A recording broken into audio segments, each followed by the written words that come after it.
Good evening and welcome back to 31 Horror Nights. It's October 3rd and tonight's classic is Mulholland Drive. Now, Mulholland Drive isn't exactly a horror movie, but I'm including it on this because one, it has a very infamous horror scene in it, and two, it's been called the greatest movie of this entire century. I don't really agree with that. I didn't love this movie. I'm giving it a 5 out of 10. There are good things in it, but overall, I don't really think it worked. And I don't want to hear anybody say, oh, you just didn't get it. I got it. I understood the symbolism and what it was trying to get at. I just don't think that what we got warranted the 2.5 hours it took to watch this movie. Mulholland Drive is a psychological thriller slash mystery movie directed by David Lynch, who directed two very famous pieces of horror, Eraserhead and the TV series Twin Peaks. And there definitely is some horror elements in it. The infamous diner scene. I actually did like that one. Except it came right at the beginning and they kind of ruined like the best part of the movie when it comes to horror, like right off the bat. The main plot of Mulholland Drive is that there's this woman named Betty who's just moved to Hollywood. She's like staying at her aunt's place, and she finds this other woman who has no memory of what happened. She knows that she got into a car crash, but she doesn't know what exactly happened, and she doesn't even know who she is. So the main thing in that movie is them trying to figure out what exactly happened to that woman who they name Rita. Considering what this movie is, I was not expecting there to be as much humor in it as there is. There are quite a few funny moments in the movie, and those funny moments do work pretty well. And there are a lot of likable characters here. I do like Betty, I like Rita, I like Adam, which is one of the side characters. And I will say that the mystery that they set up is very intriguing because there's a lot of different things going on at once. They bring up a lot of different parts of the story, and at the beginning it's very interesting and you want to see how this all coalesces together. And once again, I do have to give credit where credit is due. The diner scene is done wonderfully. It is a legitimately chilling scene. It's not really that complicated. There's nothing fancy happening. It's just atmosphere. And the atmosphere builds up so wonderfully to the payoff at the very end. I'm going to wait until the spoiler part of the video to explain what exactly happens in the diner scene, but I'll just say right now, it's not worth watching the entire movie just to see the diner scene if that's what you really want to see. But moving on. In the rest of the movie, a lot of it is like different vignettes of different characters doing different things, and you see that all of these things are connected, but you're not exactly sure how. Like, there's this thing going on with Betty and Rita, and then there's, you see a hitman doing his job, and then you see something happening behind the productions of a movie where, like, some big rich guys are, like, saying, we need you to cast this girl as this part. That's not negotiable. And the director's like, no, I'll get the best person for the part to do the part. And they end up like stealing the director's identity and forcing him to do it. And you have no idea why they're so adamant about getting this actress to play this part, but it's interesting. For me, most of the problems boil down to the fact that this movie is 2.5 hours long. If you want a movie to actually fill up that amount of time, you need something pretty special. The Conjuring 2 was the longest movie that I watched last year.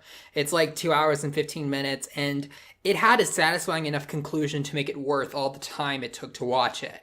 This one, I don't really think did. It had a really, really good build-up, but I don't think that the ending was satisfying enough as a payoff. This movie is well directed and well acted. It actually is the movie that sort of launched Naomi Watts' career as an actress, and she does a great job here, but once again, there's a sticking point of this movie is 2.5 hours, and I don't think it's worth the time. Now, that's just me. You can disagree if you want, but I'm kind of an impatient person in general, and I don't think that this movie grabbed me quite enough, especially when consider what the ending actually is. So, you're not going to hear me recommending this movie, but if it still looks like it might be your thing, this is the type of movie where people will have very different reactions to it. So, if you're interested, I'd say check it out anyway. Come up with your own conclusions about it. Alright, now let's get into the spoilers, because this is where things get good. I'm going to start out by describing what happens in the diner scene, the famous horror scene in this movie. There are these two guys talking, and one of them talks about a dream that he had about the diner that they're in. And like he talks about this man who has a face that he never wants to see outside of a dream.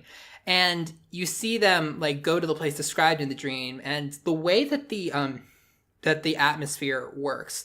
Like the music and the editing, it all works perfectly to build up the tension. And when you finally get to the part where what is seen in the nightmare is revealed, it's not a jump scare. It's like revealed, okay, it's revealed kind of suddenly, but it's not like a bang. And the payoff is, it's not like some monster scare face, it's just a man, but there's something really, really off about him, and you don't see him for long enough to really figure out what it is. From what I remember, he's like really, really dirty and weird looking, but it's the main thing about that scene is the atmosphere, and it was chilling. Like, I was still thinking about it for the rest of the movie. I didn't think it was going to come back, but it does technically come back. So that was the best part about Mulholland Drive. I think that the worst part about Mulholland Drive was how it ended.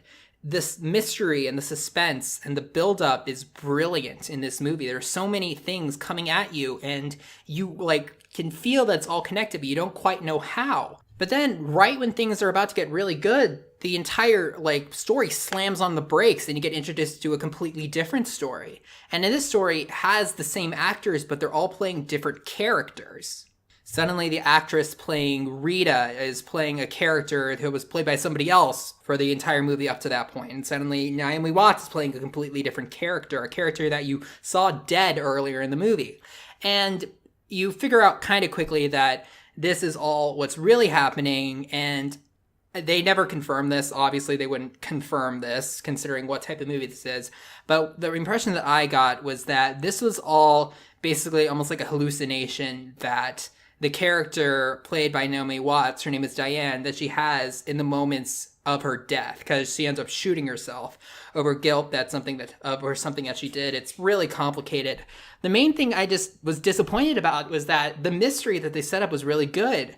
I would much prefer to have seen that mystery get solved instead of be revealed that all of the stuff that's been set up for like so long doesn't mean anything. We went from characters I really liked and a premise I really liked and good funny things that I liked to characters that I don't know, and when I learn more about them, I don't really like them. A premise that I don't think is that interesting, and there's no mystery at all. The mystery is solved by making the mystery not matter, and I think that's a bit of a cop-out. I really liked the first half of this movie, the first part, but at the end it all just sort of fell apart, for me at least. Again, I can see other people absolutely loving this movie, but for me, I think it set up something too good to just throw away at the very end. I didn't really like it, but that didn't mean there weren't aspects of it that I did like. There was. I really liked the diner scene. I really liked the characters. I really liked the atmosphere and the world building that it created. But it didn't stick the landing the way that I wanted it to. So in the end, I didn't really think it was worth I'll keep saying this, 2.5 hours it took to watch this movie. But you might disagree, and that's fine. I'll see you tomorrow.